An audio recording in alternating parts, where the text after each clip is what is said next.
Entendendo a Bíblia em boa companhia. Pais, professores, Elohim. Todos estes seres estão imbuídos num mesmo propósito: a boa educação, o sucesso na criação, o sucesso na redenção. É o tema da lição da Escola Sabatina, Educação e Redenção. Você curte, compartilha o programa Entendendo a Bíblia em boa companhia, que vai ao ar todos os dias às 9 horas. E tem um resumo dessa programação, 5 minutos, vê, entende? Vai ao ar às 8 horas. É um breve resumo do que estamos aqui trazendo, mais ampliado e mais confortavelmente.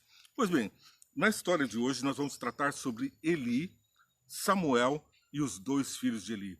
O resultado de uma boa educação, ou confrontado com o resultado de uma permissividade. O resultado de termos uma boa escola, boas escolhas, pais dedicados, filhos obedientes. Temos também professores na escola que colaboram com a tarefa dos pais na educação dos filhos. Como Eli também tinha uma escola de profetas. Além disso, empenham-se na educação dos filhos Elohim. Elohim é a palavra que quer dizer deuses. Esses deuses não tem uma boa tradução para o português, quer dizer deuses em um. É um Deus único, porém expressado em Deus o Pai, o Filho e o Espírito Santo. Único na sua perfeição, na sua eternidade, nos seus pensamentos, porque aquilo que é perfeito não pensa diferente. 2 mais 2 é sempre 4. Então estão em unidade. São unidade na eternidade, unidade em propósitos, e o propósito deles é colaborar com os pais, porque Deus instituiu os pais como seus representantes na terra. É colaborar com os filhos, porque eles querem redarguir os filhos. Deus enviou o seu próprio filho, aqui ele foi educado por Maria. O resultado de uma boa educação é a nossa salvação, é expressa na redenção de toda a humanidade pelo braço de Jesus, pelo braço de Maria, pelo exemplo de José. Assim também a divindade se empenha conosco no sucesso dos seres humanos. Veja o que diz a nossa lição. Ela está falando sobre pais, sobre disciplina, primeiro a preparação para educar, que vem, como falamos essa semana, desde o namoro, o conhecimento, o namoro, o noivado, o casamento, a gravidez. São processos de adaptação de relação interpessoal para preparar o recebimento do filho. Estamos falando de família física, de família pai, mãe e filho, mas estamos falando também de família espiritual. Pai e mãe de filhos espirituais. Quando nós levamos a mensagem de Deus a outros e fazemos das criaturas que estão no mundo filhos obedientes do nosso Senhor Jesus. Então, a nossa família é uma comunidade de filhos de Deus que estão entre as criaturas de Deus, as quais precisamos arrebanhar para fazê-los felizes aqui na terra, na plenitude da palavra, na plenitude da boa educação e redenção. Educar e redarguir é praticamente um sinônimo, porque educar é mudar comportamentos. Educar é levar pessoas a uma vida mais feliz, uma vida mais próspera, uma vida mais confiante, mais segura. Então, passa-se por esses processos sempre na educação. A preparação do conteúdo, a cooperação entre os educadores e o educando. E, finalmente, a disciplina. Não há amor sem disciplina, porque isso não é liberdade, é libertinagem. E o que Deus deu foi o livre-arbítrio. É uma liberdade total na palavra do Senhor, no conceito do Senhor. Então, sobre os pais, repousa essa questão da educação, que vai desde o preparo até depois dos filhos criados, ainda tem eles responsabilidade sobre os filhos já adultos. Depois vamos ver que essa responsabilidade, ela finda exatamente no exercício do livre-arbítrio do filho. Não que ela termine, não que o pai perca toda a necessidade de influenciar o filho, mas ele perde a responsabilidade pelos atos do filho. Na maioridade, Deus enxerga já no filho o seu próprio livre-arbítrio, respeita nele o livre-arbítrio. Até então os pais colaboram, a educação é recepcionada pelo filho, mas quando ele se torna adulto, passa a ser senhor de si, e os pais não devem sofrer se porventura os filhos escolherem uma má conduta. Se a educação foi boa, não há mais o que fazer, a liberdade trouxe homens a gritarem crucifica-o. Então, também na família, também entre os nossos filhos, há também rebeldes. Há rebeldes entre meio a todos nós. Por isso nós precisamos estar alertas e não nos perturbarmos com o que aconteceu, nos ocuparmos, não estarmos preocupados. A preocupação não resolve nada, mas a ocupação no hoje, naquilo que se pode fazer hoje pela educação, e a ocupação no resgate dessas almas que se desviaram, orando por elas, fazendo como Abraão, que fazia ofertas pelos filhos, ainda levando a mensagem e deixando o resto com o Espírito Santo. Ellen White nos traz no livro Educação 2 textos, um na página 276 e o outro na página 283, que refletem a perfeita educação. Sobre os pais e as mães recai a responsabilidade do primeiro ensino à criança, tanto quanto ao ensino posterior. Os pais não perdem a responsabilidade de estarem sempre dando bom exemplo, boa educação, confirmando a palavra do Senhor nos filhos. Ambos os pais, é urgentíssima a necessidade de preparo cuidadoso e completo. Nós devemos nos preparar cada vez que vamos ter com uma repreensão, para fazer com amor, para cativar, para que o nosso exemplo fale mais alto do que as nossas palavras. São cuidados importantes para ter sucesso. Antes de tomar sobre si as responsabilidades da paternidade ou maternidade, homens e mulheres devem se familiarizar com as leis do desenvolvimento físico. Então nós temos que conhecer a forma como as pessoas se desenvolvem fisicamente e também compreender as leis do desenvolvimento mental, para que a gente possa influenciar as pessoas no momento certo, da maneira correta.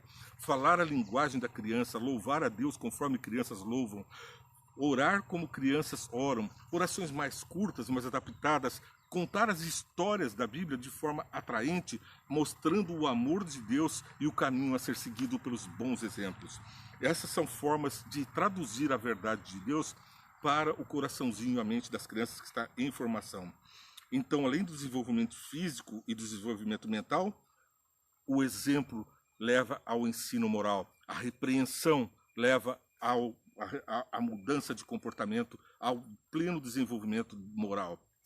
A repreensão, ela não deve ser com ira, como diz a palavra de Deus, mas além do amor, há de se ter também disciplina. Há de se fazer sentir as consequências, porque senão quem educa depois é a polícia, lá no cárcere, é o juiz com a sentença condenatória e é Deus com o juízo final. Mas nós fomos postos na terra para a salvação e redenção. Educar e redarguir é a nossa missão. Educação e redenção é o tema da lição que estamos estudando durante todo esse trimestre. Veja bem a segunda parte. Esse trabalho de cooperação deve começar com o pai e a mãe na vida doméstica. Então a educação, ela é vivenciada pelos filhos na companhia dos pais. E os pais devem atribuir aos filhos já tarefas para o desenvolvimento harmônico da família. Veja, no ensino dos filhos eles têm uma responsabilidade conjunta. E agir juntos deve ser o seu constante esforço. Os filhos devem participar das tarefas dos pais dentro de casa, dentro da sua capacidade, da sua limitação, sem exploração, mas também sem subordinação, sem uma idolatria frente aos filhos, sem permitir a tirania dos filhos sobre os pais, como temos visto. Que eles se entreguem a Deus, procurando dele auxílio para se ajudarem mutuamente. Isso requer muita sabedoria. Nós estamos lidando com seres humanos, seres muito inteligentes, as criancinhas. Elas conseguem distorcer comportamentos e influenciar adultos. Isso deve ser revertido com urgência. A influência deve vir dos pais para a boa condução dos filhos. Os pais que dão esses ensinos não são os que ficam criticando o professor em casa, né? Porque isso fortalece as atitudes de rebeldia.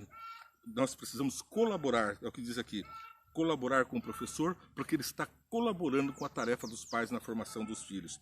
Compreende que os interesses de seus filhos e a justiça para com a escola exigem que, tanto quanto possível, eles apoiem e honrem aquele que participa da sua responsabilidade.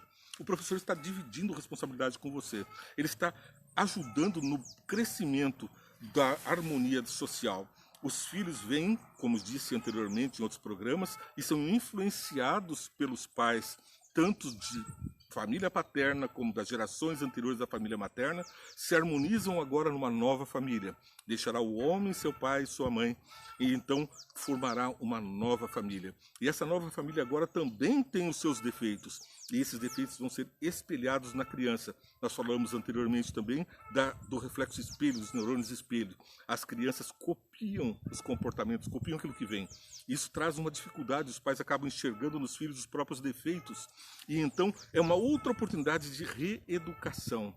A gente consegue ver melhor as próprias máculas e com isso progredir. Ou aceitar e ignorar, não compartilhar, não viver, não experimentar, não ter harmonia, não estar em conjunto sempre. Isso faz com que nós percamos uma ótima oportunidade de crescimento pessoal.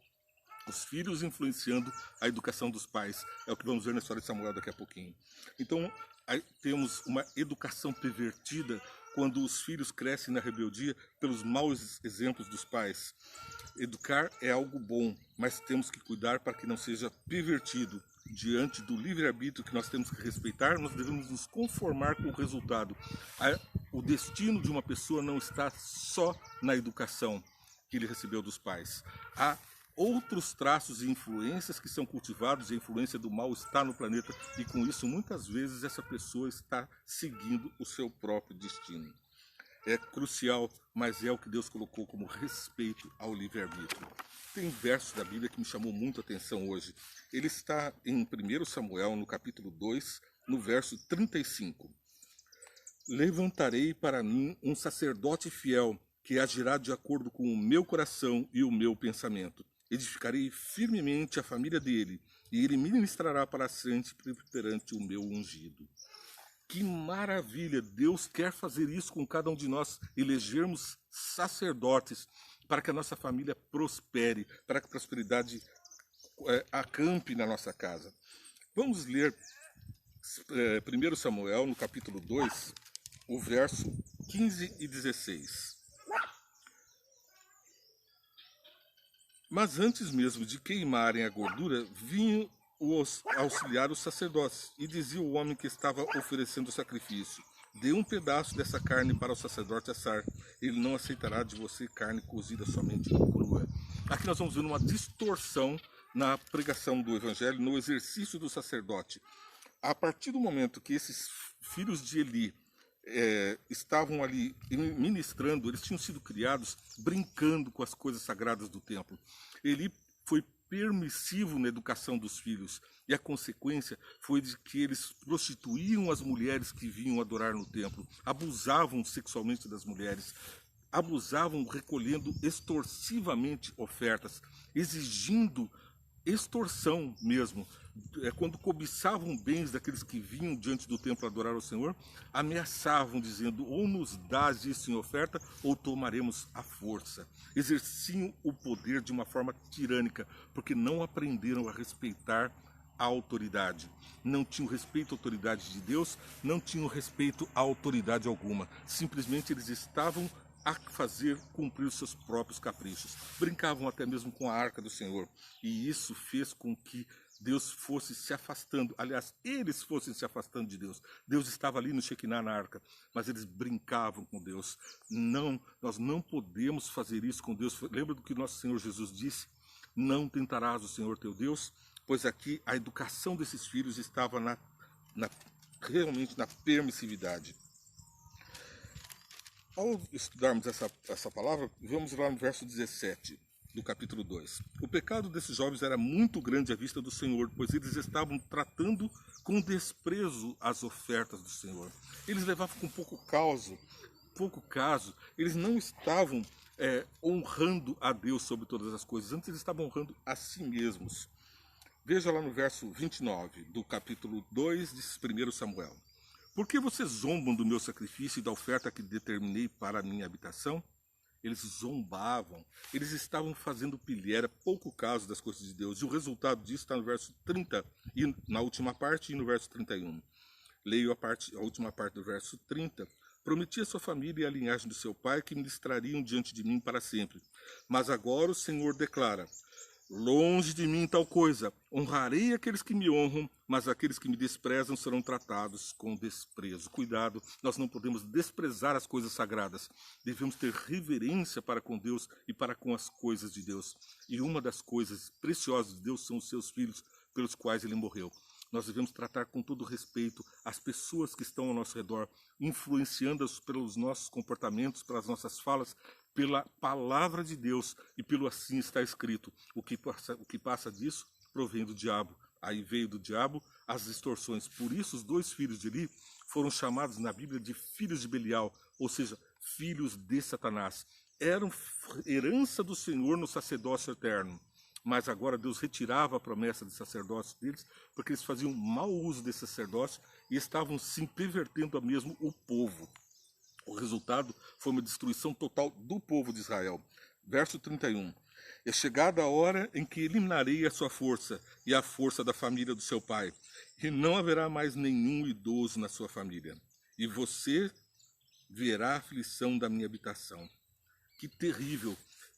Qual é o resultado? Honra a teu pai e a tua mãe, diz a palavra de Deus nos 10 mandamentos. Está lá em Êxodo, capítulo 20, verso 3 a 5. Ali você vê, honra para que tenhas vida longa, para que te prolongue os teus dias na terra que o Senhor teu Deus te dá. Aqui não está falando só de honrar o pai terrestre, porque o pai terrestre é o representante do Deus Altíssimo. Está falando de honrar a Deus pela obediência dos seus mandamentos.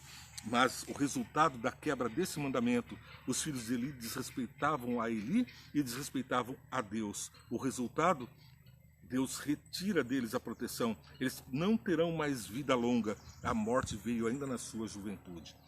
Já disse, as doenças afligem jovens com doenças de velhos quando eles não respeitam os pais. Isso é um fato científico. Depois nós vemos o verso 35. Levantarei para mim um sacerdote fiel, que agirá de acordo com o meu coração, o meu pensamento. Edificarei firmemente a família dele, e ele ministrará para sempre no meu rei ungido.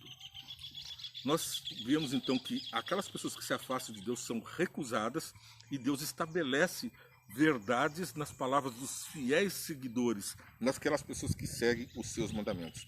E o verso 35 nós vamos à bênção. Verso 35. Levantarei para mim um sacerdote fiel que agirá de acordo com o meu coração e o meu pensamento. Edificarei firmemente a família dele e ele ministrará para sempre o meu rei ungido.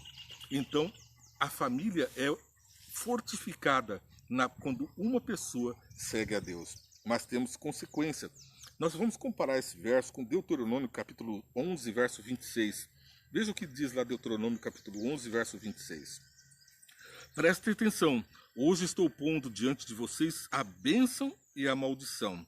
Vocês terão bênção se obedecerem os mandamentos do Senhor, o seu Deus, que hoje lhes estou dando. Mas terão maldição se desobedecerem os mandamentos do Senhor, o seu Deus, e se afastarem do caminho que hoje lhes ordeno, para seguir deuses desconhecidos, para fazer ídolos na sua própria vida, como fizeram os filhos de Eli. Então nós temos a bênção pela obediência, e no verso 36 do capítulo 2 de 1 Samuel, vem a maldição. Então todo que restar da sua família virá e se prostrará perante ele para obter a moeda da prata e o pedaço de pão.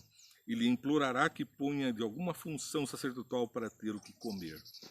Que terrível! Sacerdotes eleitos do Senhor, que apostatam, que seguem suas próprias paixões, são abandonados por Deus e Deus coloca no lugar deles sacerdotes fiéis. E aqueles então vêm a implorar até o sustento, vêm implorar a misericórdia, a assistência social da igreja. A igreja já não oferta e eles não vivem mais da graça de Deus. Eles vivem da misericórdia dos filhos de Deus. E eram para ser reis na terra e passam a ser servos humilhados por toda parte, por onde campeiam, por onde caminham. Chegando ao final da nossa memorável história, nós temos aqui a história de Samuel no capítulo 3 de 1 Samuel. O menino Samuel ministrava perante o Senhor sob direção de Eli. Naqueles dias, raramente o Senhor falava em visões que não eram frequentes. Mas Samuel recebeu a visão. Os filhos de Eli não receberam. Samuel era criado por Eli por uma promessa da mãe dele feita em oração. Ele era a gratidão da mãe, ele era a oferenda da mãe pelo atendimento da sua oração, como vimos em 1 Samuel capítulo 1 e no capítulo 2. E agora Samuel, que criava muito mal seus próprios filhos, tinha diante dele um filho que tinha sido criado até ser desmamado, onde o caráter é formado até os 5, 6 anos de idade. Essa criança foi educada pela mãe, e depois ele não conseguiu perverter a educação de Samuel. Pelo contrário, num tempo que profetas não recebiam visão, Deus falou com Samuel: Samuel, Samuel, e Samuel responde depois da insistência: eis-me aqui, Senhor. Eis-me aqui, Senhor, é o que nós devemos dizer. E então Deus levanta Samuel e coloca no lugar de Finéias e dos filhos do sacerdote Eli. E ao resultado que vem dessa história triste para Eli e para seus filhos, mas feliz para aqueles que servem ao Senhor como Samuel. E a palavra de Samuel, capítulo 4, espalhou-se por todo Israel. Os filhos de Eli tinham espalhado a má fama de serem pessoas corruptas e corruptoras, mas a palavra de Samuel foi a todo Israel em advertência. Capítulo 4, verso 6. Antes vamos ler o 4:3. Quando os soldados voltaram do acampamento, as autoridades de Israel perguntaram: por que o Senhor deixou que os filisteus nos derrotassem? E acrescentaram: vamos a Siló buscar a arca da aliança do Senhor, para que ele vá conosco e nos salve das mãos dos nossos inimigos. Estavam vivendo em pecado, o povo estava totalmente diante de qualquer pecado prostrados. Diante da advertência de Samuel, eles vão para a guerra, mas perecem 4.000 soldados. É uma derrota total ali. E o que eles fazem então? Vamos nos voltar ao Senhor. Mas não voltaram ao Senhor nas boas obras, nas boas práticas, na obediência. Foram buscar a arca com o Shekinah, que era a presença de Deus, porque confiavam naquela arca e não tinham a bênção na sua prospecção, na presença de Deus, na vida deles, apenas na arca. O resultado de trazer a arca foi o terror, o pânico do povo filisteu, os inimigos. Capítulo 4, verso 6. No capítulo 4, verso 6, nós vamos ler aqui: quando souberam que a arca do Senhor viera para o acampamento, os filisteus ficaram com medo e disseram: deuses chegaram ao acampamento, ai de nós, nunca nos aconteceu uma coisa dessas. Ai de nós, quem nos livrará das mãos dos deuses poderosos? São deuses que feriram o Egito e com pragas. E aí segue a explicação da proteção de Deus aos filhos fiéis. Os filisteus temeram não o povo, porque eles eram mais fortes que o povo de Israel, mas temeram o Deus de Israel, coisa que o povo de Israel não estava fazendo, temer a Deus, os inimigos dele estavam temendo. Mas Deus tinha já feito o propósito de entregar aquele povo rebelde às mãos dos filisteus. Bem, então, capítulo 4, verso 18. Quando ele mencionou a arca de Deus, ele caiu. Eu vou ler o 17 antes, para melhor compreensão. O mensageiro respondeu: Israel fugiu dos filisteus e houve uma grande matança entre os soldados. Esse mensageiro veio a Eli, porque ele era o patriarca, era o dirigente do povo, e ele veio trazer notícia da guerra para Eli, dizendo que houve uma grande matança entre os soldados. Também os seus 2 filhos, Hofni e Finéias, estão mortos e a arca de Deus foi tomada. Que terror! A desgraça da família. 2 filhos criados nos mimos, sem uma boa educação, sem correção, eram mortos na mão dos inimigos. E o resultado, quando ele mencionou a arca de Deus, ele caiu da cadeira para trás, ao lado do portão, quebrou o pescoço e morreu, pois era velho e pesado. Ele liderou Israel durante 40 anos. Eli, um sacerdote de Deus, que criara Samuel na perfeição, criara os filhos na perversão, na permissividade, experimentava agora o resultado das suas ações. Caim, o assassino, Eli tem agora os seus 2 filhos mortos pela desobediência. Tanto um quebrou os mandamentos, quanto esses filhos de Eli passaram a ser frutos da desobediência e chamados por Deus como filhos de Belial. 21. Ela deu ao menino o nome de Icabode e disse: a glória de Deus de Israel foi tirada. O que aconteceu? Assim que a mãe dos meninos soube que o seu marido havia morrido, vamos ler aqui assim. A sua nora recebeu a notícia também. A sua nora, mulher de Finéias, estava grávida e perto de dar à luz. Que bênção, né? Naquela época, principalmente, a multiplicação da família de Eli. Eli estava perto de ver o netinho e estava ali também o marido, Finéias, perto de ter nos braços uma criança, uma bênção de Deus. Quando ouviu a notícia de que a arca de Deus havia sido tomada e que seu sogro e seu marido estavam mortos, entrou em trabalho de parto e deu à luz, mas não resistiu às dores do parto. Enquanto morria, as mulheres que ajudaram disseram: não se desespere, você tem um menino. Mas ela não respondeu nem deu atenção. O resultado é alastrar o mal, as consequências do mal sobre os participantes do mal na família. A família se distanciou, a família sofreu as consequências. O inimigo de Deus veio e tomou para si as bênçãos que deveriam ser para o povo de Israel. Versos 24. Aliás, 21. Ela deu ao menino o nome de Icabode e disse: a glória se foi de Israel, porque a arca foi tomada e por causa da morte do sogro e do marido. E acrescentou ainda: a glória se foi de Israel, pois a arca de Deus foi tomada. Que tristeza, que pânico, que pavor. A glória de Deus que pertence ao povo de Deus, aos seguidores de Deus, quando eles passam a agir de forma contra Deus, agora deixam de ser representantes de Deus e as bênçãos que havia para esse povo passam agora a outros e não mais participam os filhos, pois deixam de ser semelhantes aos pais, deixam a familiaridade, deixam de ter a honra ao nome da família, deixam de ter a nacionalidade e abrem mão da nacionalidade para passarem essas bênçãos a outros. Que Deus nos ajude sempre a estarmos atentos à sua real vontade, para que nós não desviemos da palavra de Deus, que nós sejamos sempre firmes, fortes e atentos a toda a verdade que vem do Espírito, porque Deus incumbiu os pais da boa educação, incumbiu os seus sacerdotes, aqueles que levam a mensagem de Deus, a trazerem mensagem também para esse mundo. Que nós estejamos atentos, ouvindo, participando, para que recebamos as mensagens e as bênçãos da mensagem e não ou façamos ouvidos moucos e como loucos entreguemos a glória, as bênçãos a um mundo, sendo que nós é que deveríamos ser a bênção, a luz para o mundo. Você está assistindo o programa Entendendo a Bíblia em Boa Companhia, que vai ao ar às 9 horas, mas você deve curtir, compartilhar, seguir a programação, ampliando as bênçãos.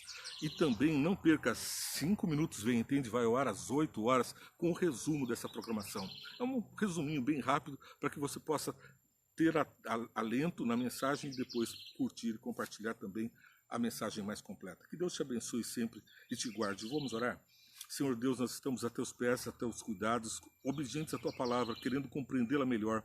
Nos ilumina, nos ensina, nos guarda, nos livra do mal e faz de nós bons exemplos, boas pessoas que possam compartilhar coisas boas, sendo sacerdotes fiéis, Deus.